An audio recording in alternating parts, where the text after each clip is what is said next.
மற்ற கட்சிகளும் கூட்டணி பேசிட்டு இருக்கீங்க. கூட்டணி முடிவானது பின்னால் உறுதியாக மதுரையில் உங்களெல்லாம் சந்தித்து முதலில் உங்களிடம் தான் சொல்லுவோம். அதிமுக தொடர்ந்து எடப்பாடி பழனிசாமி தலைமையில் ஆட்சியில் தொடர்ந்து 8 முறை தோல்வி அடைந்திருக்கு. இந்த முடிவை எடுத்திருக்கிறாங்களா? நாங்க ஏற்கனவே தொண்டர்களின் உரிமையை பறிக்கின்ற நிகழ்ச்சியாக நடைபெற்று முடிந்த பொதுக்குழுவில் புரட்சி தலைவி மாண்புமிகு அம்மாவுக்கு நாம் இதயபூர்வமாக வழங்கிய கழகத்தினுடைய நிரந்தர பொதுச் செயலாளர் என்ற அந்த நிலையை உச்சபட்ச பதவியை அவர் ரத்து செய்த உடனே நாங்கள் இந்த தர்மயுத்தத்தை ஆரம்பித்தோம். 2 வருஷம் ஆச்சு. 2 வருஷம் மக்கள் எல்லாம் சந்திச்சிருக்கோம், தொண்டர்கள் சந்திச்சிருக்கோம். தொண்டர்கள் என்னமும் அதுவாக இருக்கு. நிறைய நீங்க பார்த்துட்டீங்க. வருவாய் மாவட்டம் கிட்டத்தட்ட ஒரு 24-25 மாவட்டங்களை ஒரே மாதிரியான ஆதரவு தொண்டர்களும் பொதுமக்களும் இருக்கு. அவர் சொல்றதும் புரியுங்க. அவர் சொன்னதை சாட்சியா கேட்கறீங்க. பொய்யுங்க, பூரா பொய்யுங்க. அவர் பேசுறது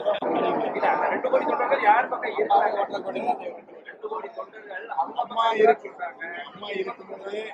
இருக்கும்போது இளைஞர் இளம்பெண்கள் பாசறையான 34 லட்சம் தொண்டர்களையும் சேர்த்து அம்மா ஒன்றைக்கடுத்து சொன்னாங்க. எங்க 2 கோடி பொய்யுங்க. ஏங்க இங்க பாருங்க அண்ணே, நீங்க பாருங்க, ஃபார்ம் கொடுத்தாங்கல்ல அவங்க, எடப்பாடி கொடுத்துருவார் பணத்தை போட்டு ஃபார்ம் உறுப்பினர் பண்ணுவாங்க. பூரா வாக்காளர் வச்சு எழுதிருந்தாங்க எங்க ஊரு. நடிகர் விஜய் கட்சியா இருக்குன்னா அவங்க அடிச்சு நடிகர் விஜய் கட்சியா இருக்கு. நாடாளுமன்றத்தை விட்டுருங்க, சட்டமன்றம் தான் சொல்றாரு. அதை எப்படி சோசிய மக்கள் சொல்றேன் நான் சோசியக்காரன் அல்ல. அவர் புதிய கட்சி தொடங்கிய உடனே நான் வாழ்த்து சொன்னேன். அவருடைய நடைமுறை என்ன, கொள்கை என்ன, கோட்பாடுகள் என்ன, அனைத்து தரப்பட்ட மட்டும் அவர் ஏற்றுக்கொள்வதா என்பதை தேர்தலில் இன்றி அவர் வாங்குகின்ற வாக்குகளை பொறுத்தே இருக்கு. அதுதான் உண்மை. பல கட்சிகள் இருக்க புரட்சித் தலைவர் எப்படி வந்தார் மேல, புரட்சித் எப்படி வந்தாங்க, அவங்க மக்களுக்கு அபிமானப்பட்ட தலைவர். அதுபோல நடிகர் விஜய் அவர்கள் கட்சி ஆரம்பிச்சிருக்காரு. அவருடைய நடவடிக்கைகள் அரசியல் ரீதியான நடவடிக்கைகள் அனைத்து நிலைகளிலும் நின்று வெற்றியடைகிறார் என்பதை பார்த்துதான் சொல்றேன்.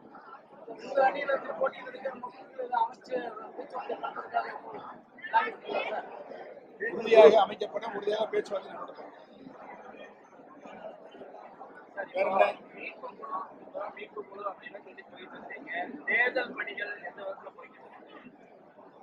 தேர்தல் பணிகள் முறையாக என்ன சொன்னேன், கழகத்தில் அமைப்பினை நம்மளுடைய கட்டமைப்பை உருவாக்க வேண்டும். மீட்பு குழு கட்டமைப்பு, அதற்காக 88 மாவட்ட கழகத்தினுடைய செயலாளர்கள் நாங்கள் தேர்வு செய்கிறோம். அவர்கள் கீழே இருக்கின்ற கழக அமைப்பு ரீதியாக கழகத்தில் என்னென்ன பதவி இருந்துச்சு அந்த பதவியெல்லாம் தேர்வு செய்யணும்னு சொல்லியிருக்கோம். ஒரு 60% பட்டியலில் தெரிஞ்சிருக்கிறார்கள். பத்திரிகைகள் வந்திருக்கிறது. 40 பேர் பாக்கி இருக்கு. அது இப்போ 20 நாள் கொடுத்துருவாங்க, 1 கொடுத்துருவாங்க. அதோட பூத் கமிட்டி லிஸ்டையும் கொடுத்துருவாங்க. அப்போ முழு வீச்சில் தேர்தலை எதிர்நோக்குகின்ற சக்தி எங்களுக்கு கிடைக்கும். எடப்பாடி பழனிசாமி எடப்பாடி பழனிசாமி மனதில் என்ன துரோகி தோணும். நான் சொல்றதுக்கு முன்னால எல்லாரும் பொய்யின் முத்த வடிவம், பொய்யின் பூத் கமிட்டி இன்னைக்கு போட்டு வந்து உட்காந்து அங்க பாருங்க.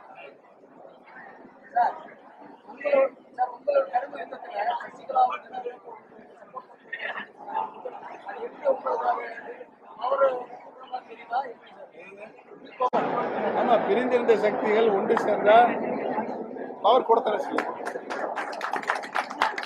உலகத்திலே கழகத்திலே கருத்து நல்லா பிரிஞ்சிருக்கு.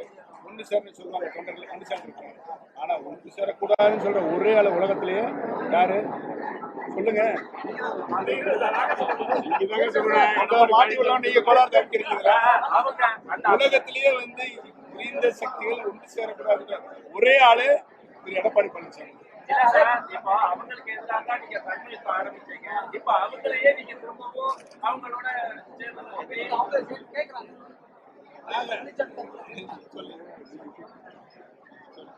சொன்னார. அதாவது தொண்டர்கள் விருப்பம் சேரணும்னு, எடப்பாடிங்கிற தனி மனிதனுடைய விருப்பம் சேரக்கூடாதுன்னு. அவரை ஒதுக்கிட்டு எல்லாம் ஒண்ணு சேரும்னு அண்ணன் சொல்லிட்டாரு. தொண்டர்கள் கேட்டுக்கொண்டதின் பிறகுதான் எங்களிடம் இருந்த எல்லாரும் இணைந்து ஒன்று சேர்ந்தோம். ஆனா ஒன்று சேர்ந்த எங்களை பெருந்தன்மையோடு அனைத்து நிலைகளிலும் இருந்து ஜனநாயக முறைப்படி இந்த இயக்கத்தை நடத்துவதற்கு பழனிசாமி ஒரு சதவீத ஒத்துழைப்பு தரவே. நான் சொன்னேன், நீங்களும் நானும் தலைவர் இல்லை, அம்மா இல்லை, நம்ம பேர் நான் வழி நடத்தணும். நம்மளை வழி நடத்துவதற்கு நம்மளை மக்களும் கட்சிக்கார நம்புறதுக்கு வழிகாட்டு குழு கட்சியில் இருக்கின்ற ஒரு 11 உறுப்பினர்கள் நம்முடைய கட்சியை வளர்த்தவங்க தலைவர் காலத்தில் அம்மா வளர்த்தவங்க போடுவோம். அவங்க என்ன ஆலோசனை செய்யறதா நம்ம பேர் கைது போட்டுருவோம் அப்படின்னு சொன்னேன். கேட்கல இல்ல. ஏங்க ஒரு மாநாடு நடத்தினாங்க, ஒழுங்கா புளியோதரை அவங்களால போட முடிஞ்சா? பாதகம் செய்பவரை கண்டால் நாம் பயங்கொள்ளலாகாது பாப்பா, மோதி மிதித்து விடு பாப்பா, அவர் முகத்தில் உமிழ்ந்து விடு பாப்பா. அண்மை செய்திகளை உடனுக்குடன் தெரிந்து கொள்ள இணைந்திருங்கள் இயம்நாடு தொலைக்காட்சியுடன்.